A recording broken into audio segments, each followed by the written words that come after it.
Bentornati sul canale dalla Fara e da Fuz. Oggi siamo al castello di Ragogna.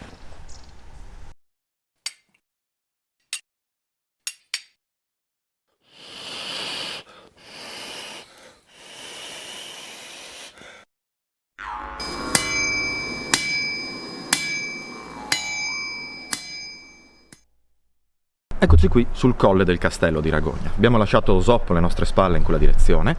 Potrete, se ne avete intenzioni, anche visualizzare alcune immagini del percorso che unisce a piedi Osoppo e Ragogna, cercando itinerari storici longobardi. Il nostro progetto parallelo di marce storiche è stato infatti il progetto di 2 anni fa, proprio coprire questa distanza.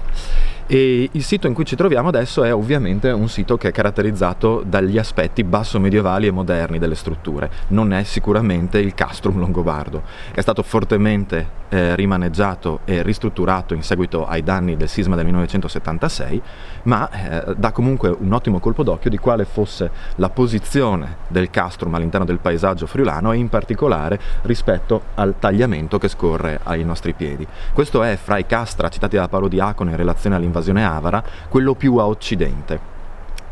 La citazione precedente e la prima che abbiamo rispetto al sito è della metà del VI secolo, fa riferimento proprio all'attraversamento del tagliamento da parte di un chierico, Venanzio Fortunato, che cita Ragogna proprio rispetto al passaggio e alla guardia sul tagliamento.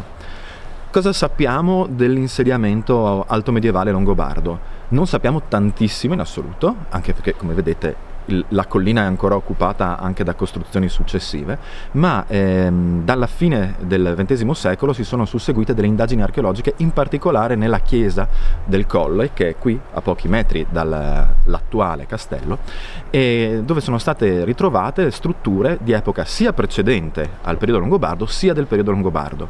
In particolare all'interno della chiesa sono state trovate delle sepolture e un corredo che, per quanto disturbato, indicava una ricchezza non indifferente da parte di chi risiedeva in questo castrum.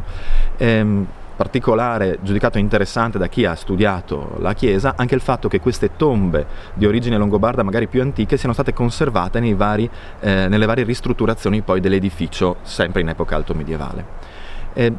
Il castrum di Ragogna ci dà, rispetto a quelli che abbiamo già visitato, qualche notizia folclorica in più, se vogliamo, perché abbiamo sempre detto che in questi castra abbiamo solo il riferimento di Paolo Diacono e poi pochi altri momenti di storia e di vita vissuta. Ragogna fa eccezione perché il nobile che vi risiedeva in epoca longobarda, Ansfrid, si rese famoso o famigerato per un tentativo di ribellione a discapito del duca di Cividale, in quel momento fuori sede.